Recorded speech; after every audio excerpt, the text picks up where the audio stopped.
Chhattisgarh Andhra Pradesh border पर सुरक्षा बलों को एक बार फिर से बड़ी सफलता मिली है। मारेदुमिल्ली इलाके में हुई मुठभेड़ में सुरक्षा बलों ने 7 नक्सलियों को मार गिराया, जिनमें 3 महिला नक्सली भी शामिल हैं। मारे गए नक्सलियों में पोलित ब्यूरो मेंबर और नक्सल महासचिव देवजी के भी होने की खबर है। सभी के शव और हथियार बरामद कर लिए गए हैं। 4 नक्सलियों की पहचान हो चुकी है, जबकि 3 की पहचान की जा रही है।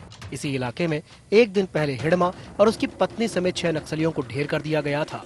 छत्तीसगढ़ आंध्र प्रदेश बॉर्डर पर फिर नक्सलियों से मुठभेड़ में 7 नक्सली हुए ढेर, 3 महिला नक्सली भी शामिल। लगातार ऑपरेशन से नक्सल नेटवर्क कमजोर।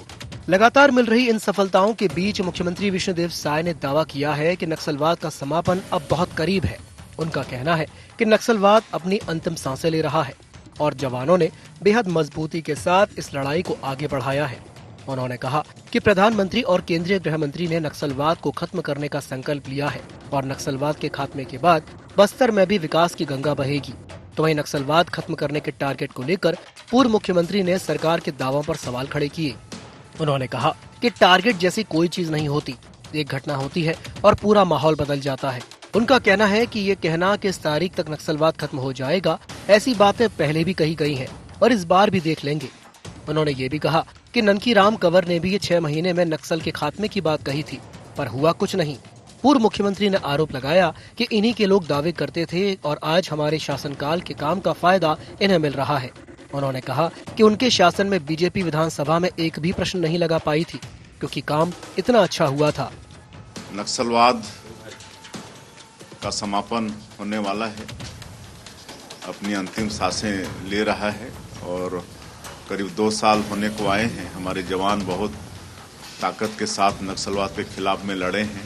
केंद्र में भी हमारी सरकार है, उसका भी लाभ है। और माननीय हमारे देश के यशस्वी प्रधानमंत्री नरेंद्र मोदी जी और माननीय गृह मंत्री जी, उनका तो संकल्प ही है कि 31 मार्च 2026 तक पूरे देश से नक्सलवाद को समाप्त करना। और इसके बाद हमारे छत्तीसगढ़ में भी जो बस्तर का क्षेत्र है, जो नक्सलवाद के कारण विकास से अछूता था, वहाँ भी विकास की गंगा बहेगी। ये संकल्प तो 31 मार्च तक है और उनका संकल्प अवश्य पूरा होगा।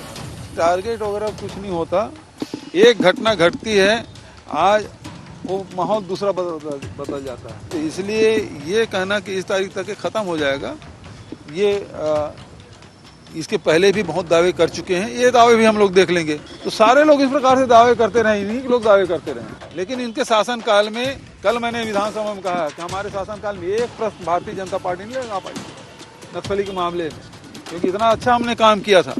और उसी की बदौलत आज ये सब वो कमजोर हो गए तो अब गिरते जा रहे हैं। वो जब ताकतवर थे तो हमारे समय में फ्रंट में जाके बिल्कुल युद्ध जैसे लड़ाई हमने लड़ा, नक्सली उसी समय से कमर टूटना शुरू हुआ। छत्तीसगढ़ आंध्र प्रदेश बॉर्डर पर एक के बाद एक सफल अभियानों ने सुरक्षा बलों का मनोबल बढ़ाया है और नक्सल नेटवर्क पर बड़ा प्रहार किया है। लगातार की जा रही कार्रवाई से जिस तरह नक्सलियों के शीर्ष कैडर तक दबाव बना है, उससे ये तो साफ है कि सुरक्षा बल हर मोर्चे पर बढ़त बनाए हुए हैं। इधर सरकार का दावा है कि नक्सलवाद अब अपने अंतिम चरण में पहुंच चुका है और जल्द ही प्रदेश नक्सल मुक्त होगा। तो वहीं विपक्ष इसे अतिशयोक्ति बताते हुए सावधानी बरतने की बात कह रहा है। दोनों ही पक्षों के अपने अपने तर्क हैं, लेकिन ये भी सच है कि हाल ही के दिनों में बढ़ी ऑपरेशंस की तीव्रता और प्राप्त हुई सफलताओं ने बस्तर क्षेत्र में एक नई उम्मीद जरूर जगाई है। रायपुर से गौरव सिंह की रिपोर्ट।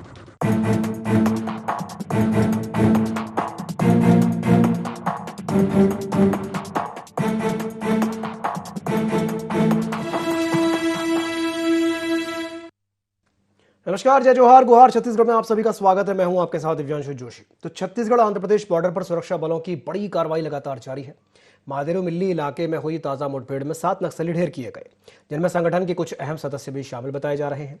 लगातार मिल रही इन सफलताओं को लेकर जहां सरकार नक्सलवाद के लगभग समाप्त होने का दावा कर रही है, तो वहीं विपक्ष इन दावों पर सवाल उठा रहा है। आज इसी विषय को लेकर के हम चर्चा करेंगे, लेकिन चर्चा करने से पहले जान लेते हैं क्या है आज के गुहार पॉइंट्स। लगातार हो रही मुठभेड़ों से कितने कमजोर हुए नक्सली? नक्सलियों के खात्मे की डेडलाइन पर विपक्ष क्यों उठा रहा सवाल?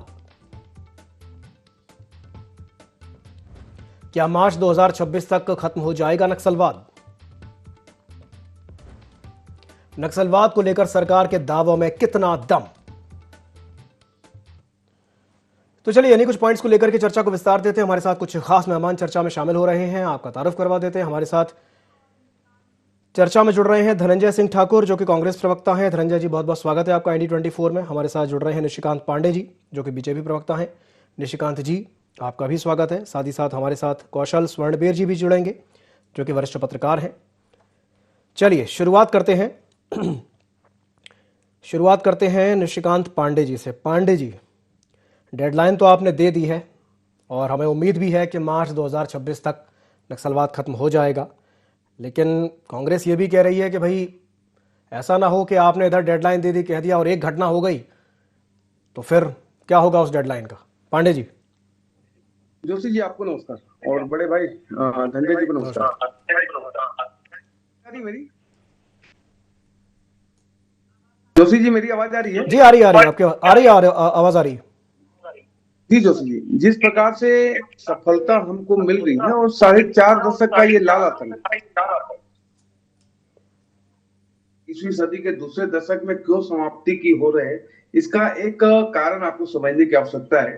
वो कारण है कि पूरे देश से कांग्रेस का मिटना और कम्युनिस्ट का समाप्त होना। ये दोनों, यही दो लोग थे जो इनके संरक्षक और पोषक थे। जिस प्रकार से तारीख देख के और जिस परिणाम की दिशा में हम आगे बढ़े हुए हैं, आप बताइए, कल्पना कीजिए इन लाल आतंक को पोषा किसने, कैसे एक राज्य के एक जिले से आधा दर्जन से ज्यादा राज्यों में ये फैला, कैसे, किसने इसको जन्म दिया, किसने इसको पाला पोसा।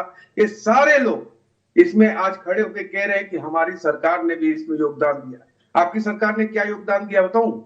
दिग्विजय सिंह आके मांगते थे कि हमको मतदान कीजिए और भारतीय जनता पार्टी की सरकार को हटाने में हमारी मदद कीजिए। इस प्रकार से लोग काम किया करते थे। यह प्रतिबद्धता है हमारी। साथ ही साथ मैं एक साधुवाद करना चाहूंगा स्थानीय प्रशासन का, सुरक्षा बल का, DRG के जवान का, और साथ ही साथ केंद्र सरकार और राज्य सरकार की प्रतिबद्धता का। जिस प्रकार से गृह मंत्री सुदूर वनांचल में हिडम्मा के गांव में अगर मोटरसाइकिल से घूमता है, ये भय के वातावरण से बाहर निकलता हुआ बस्तर का एक परिदृश्य आपको देखने को मिलता है कि हमारा इंटेंट बिल्कुल क्लियर है कि या तो बैलेट पे आइए या तो बुलेट पे आते हैं तो हमारे पास मेक इन इंडिया का बुलेट इतना पर्याप्त है कि यहाँ ठोक के आपको गायब कर दिया जाएगा। बहुत हो गया, प्रदेश को आपने लाल आतंक के साए में आपको रखने का जो प्रयास आपका था, इनको रसद पहुंचाने वाले, इनका वकालत करने वाले, इनका सहयोग करने वाले, इनको भी आपको एलिमिनेट करना पड़ेगा, क्योंकि ये शस्त्र तो डाल रहे हैं, ये मारे तो जा रहे हैं, लेकिन इनकी विचारधारा कहीं ना कहीं दिल्ली के लुटियन जोन में भी है, कहीं ना कहीं रायपुर के राजधानी में आप देखे होंगे पकड़े गए थे कुछ लोग, उनको भी मतलब टारगेट करके एलिमिनेट करने की आवश्यकता है। हमारा प्रदेश इस लाल आतंक से मुक्त हो रहा है, इसलिए कहीं ना कहीं कांग्रेस पार्टी विधवा विलाप कर रही है। चलिए ठीक है, धनंजय जी आपकी प्रतिक्रिया।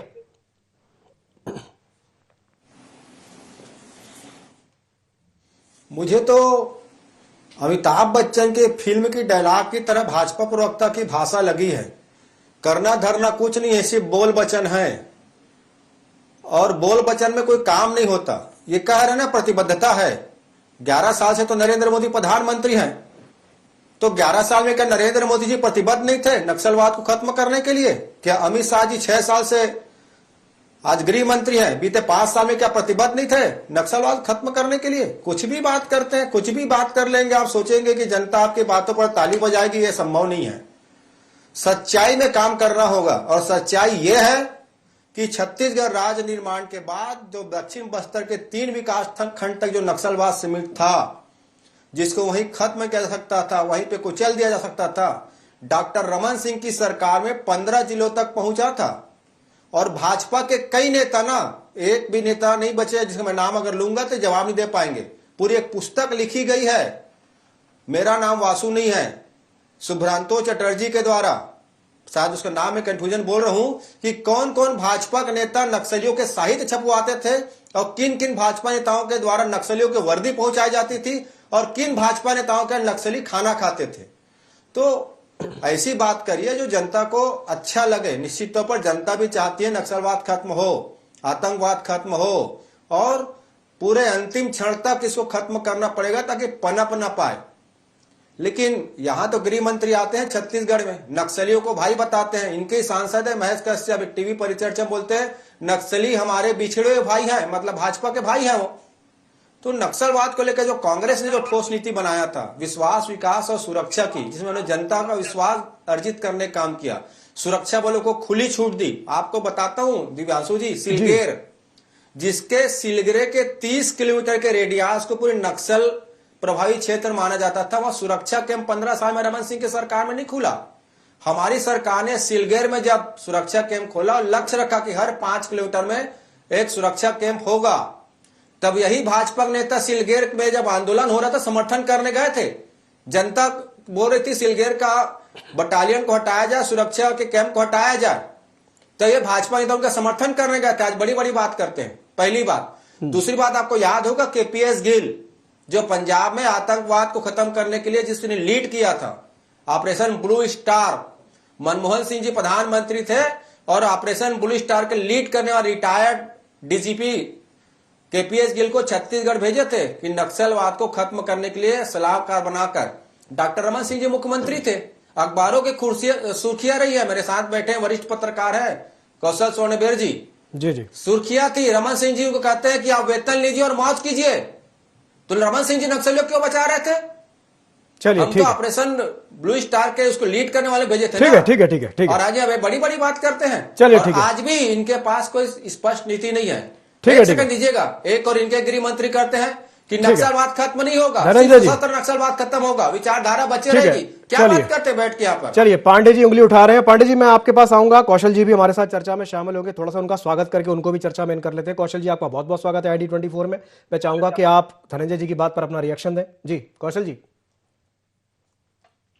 देखिए, निश्चित तौर पर अखबारों की सुर्खियां होने की जो बात कही वो बिल्कुल सही है, लेकिन मुझे ऐसा लगता है कि छत्तीसगढ़ में नक्सलवाद के खिलाफ जो अभियान चल रहा है इसका स्वागत किया जाना चाहिए, क्योंकि हिंसा का किसी भी सभ्य समाज में हिंसा का कोई स्थान नहीं है। और नक्सलवाद जितनी जल्दी जड़ से खत्म होगा, मुझे ऐसा लगता है कि बस्तर जो सबसे सुंदर और सबसे समृद्ध इलाका है उसकी खूबसूरती विश्व पटल पर आएगी। और मुझे लगता है कि वहाँ की जो भोले भाले सीधे साधे लोग हैं, वहाँ की जो अच्छाई है वो बाहर पहुंचेगी। बिल्कुल उनका ख्याल रखा जाना चाहिए। और नक्सलवाद के दंश के कारण वो लोगों तक विकास नहीं पहुंच पा रहा। हम भी आज ऐसी कई तस्वीरें देखते हैं जब गांव के जो लोग हैं वो कई किलोमीटर तक पैदल राशन लेने जाते हैं और 2-2, 3-3, 4-4 दिन बाद अपने घर वापस पहुंचते हैं। तो कहीं ना कहीं ये बड़ी विडंबना है कि हम एक प्रदेश में रहते हुए एक और चमचमाती सड़कें हैं तो दूसरी ओर पहुंचने का रास्ता भी नहीं है, वहां पर पीने का पानी भी नहीं है, झीरिया का पानी पीने के लिए लोग मजबूर हैं। तो कहीं ना कहीं विकास की दिशा से जोड़ने के लिए नक्सलवाद का सफाया बहुत जरूरी है। और जो भी सरकार इसमें काम करे, चाहे कांग्रेस की हो चाहे भारतीय जनता पार्टी को, इसमें किसी प्रकार की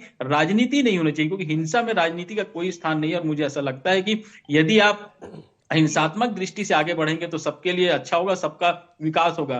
सरकार किसी की भी रहे, यदि अहिंसा के रास्ते पर चलने की कोशिश की जाएगी तो उसका स्वागत किया जाना चाहिए। और जिस तरह जो आज बड़े नक्सल लीडर देवा और कल हिड़मा, 2 बड़े नक्सली नाम जो छत्तीसगढ़ में बहुत बड़े जो आतंक का पर्याय बने थे, बस्तर के जो आदिवासी के अंदर अंदरूनी इलाके हैं वहां पर लोग जाने से खौफ खाते थे, वहां पर इस तरह की कार्रवाई और वहां इन नेताओं को मारा गया, तो कहीं न कहीं ये सुरक्षा बलों के मनोबल को बढ़ाने वाला है। और प्रदेश की जनता के लिए भी एक सकारात्मक खबर है, क्योंकि हम जानते हैं कि बस्तर, क्योंकि जब हम राज्य के बाहर जाते हैं दूसरे प्रदेशों में तो लोग समझते हैं कि रायपुर में ही नक्सली हैं। तो ये जो छवि जो बनी हुई है, मुझे ऐसा लगता है कि ये दूर होगा। और इसको दूर करने के लिए जो भी बेहतर प्रयास है वो सरकार की ओर से किया जाना चाहिए। दूसरी ओर ये भी ध्यान रखा जाना चाहिए कि वहां के जो भोले भाले आदिवासी हैं, उनकी जो संस्कृति है, उनका जो कल्चर है, उनका जो रहन सहन है, इस पर किसी भी प्रकार का फर्क नहीं पड़ना चाहिए। आप उनको विकास की मुख्य धारा से जोड़िए, उन तक स्वास्थ्य पहुंचाइए, उन तक शिक्षा पहुंचाइए, उन तक रोजगार पहुंचाइए, उन तक सड़क पहुंचाइए, उन तक बिजली पहुंचाइए, लेकिन उनकी मूल भावनाओं को आप बनाए रखिए। मुझे लगता है तभी आप जो नक्सलवाद के खात्मे का जो सही चीज बता रहे हैं वो सफल होगा। और इसी दिशा में सरकार को काम करना चाहिए। ठीक है पांडे जी। ठीक है जोशी जी, देखिए हमारे बड़े भाई बहुत बड़ी बड़ी बात कर रहे थे। अब मैं कल की घटना से जोड़ता हूं कांग्रेस को। यही हिडम्मा था, 2010 की घटना थी जब 75 से ज्यादा जवान हमारे शहीद हुए थे। उस समय जेएनयू में जश्न मनाया गया था। जश्न मनाने वाला कन्हैया कुमार, कांग्रेस पार्टी का युवा नेतृत्व करता, जिंदाबाद कन्हैया कुमार, यही धनंजय सिंह ठाकुर करते।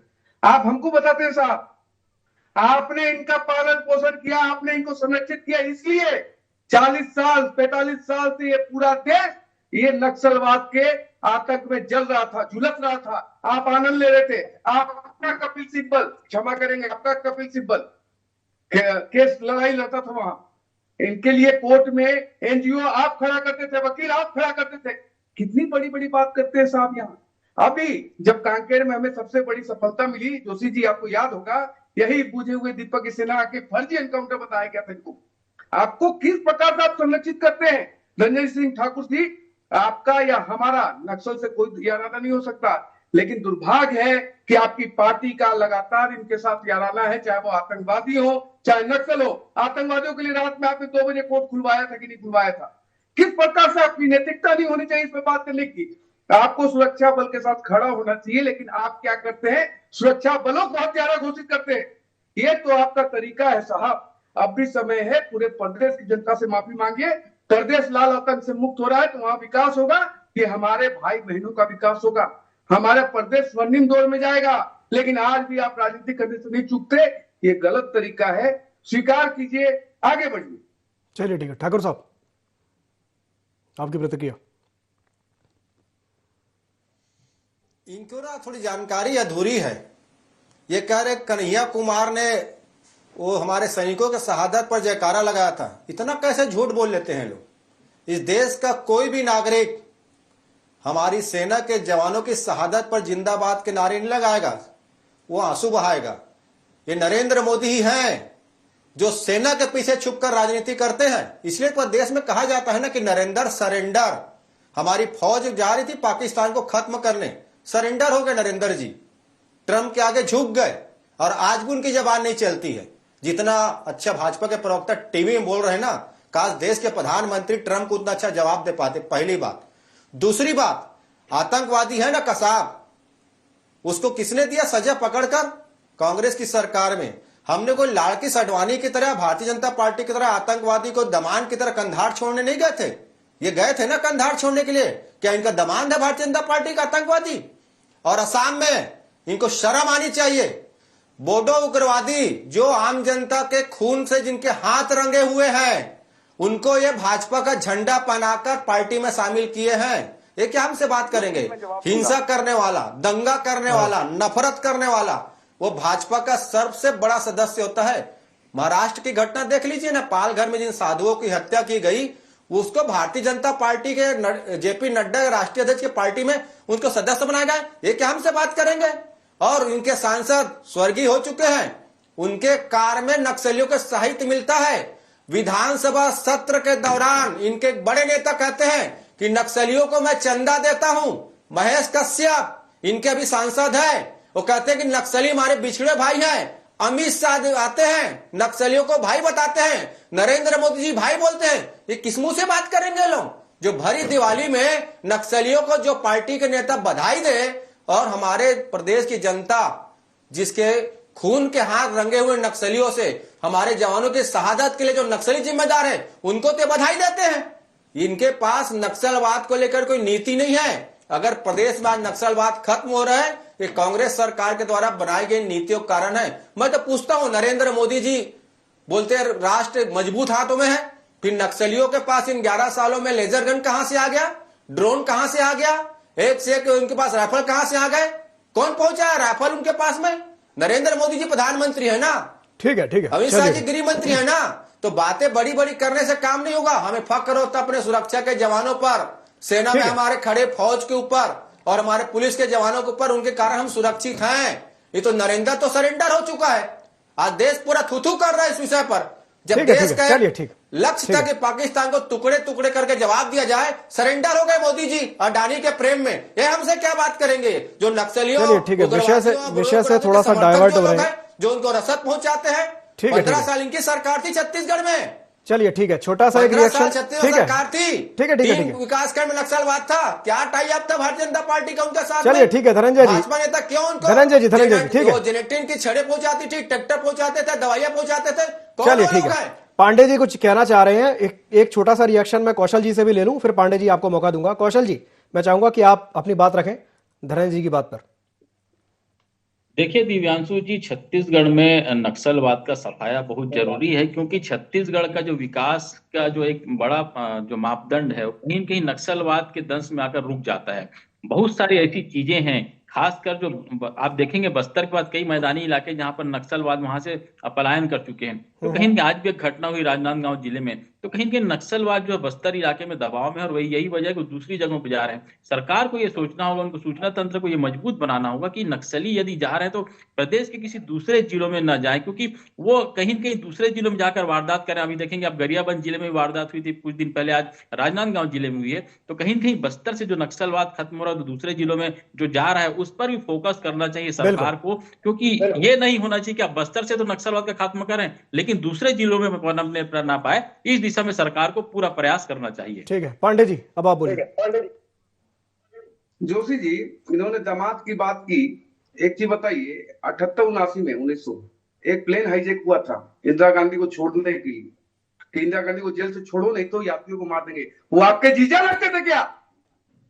उसके बाद उनको विधायक बना दिया। अरे पांडे जी, व्यक्तिगत क्यों हो रहे हैं? व्यक्तिगत बात नहीं करनी चाहिए आपको। दूसरा, भारतीय जनता पार्टी के जीजा होंगे, कब प्लेन हाईजैक हुआ था? नहीं, ये जीजा साला करने की जरूरत ही नहीं है। पांडे जी, ठाकुर साहब, धनंजय सिंह ठाकुर जी, मैं आपके बीच में नहीं बोला, सुनने की भी हिम्मत रखिए। झूठ बोलते नरेंद्र मोदी की तरह फ्रॉड बात करते हो, देश को गुमराह करते हो। सुनो मेरी बात, गांधी जी का फर्ज हुआ था, बताओ। ध्यान से जोशी जी, ये तरीका बिल्कुल ठीक है। आप बताओ इंदिरा गांधी जी का हाँ, बता रहा हूँ। आपकी हैसियत नहीं है। चलो उनकी बात सुन लेते हैं।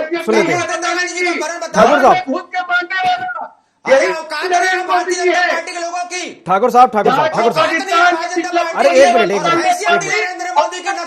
अरे डिबेट की मर्यादा को बना के रखिए, आराम से अपनी बात रखिए।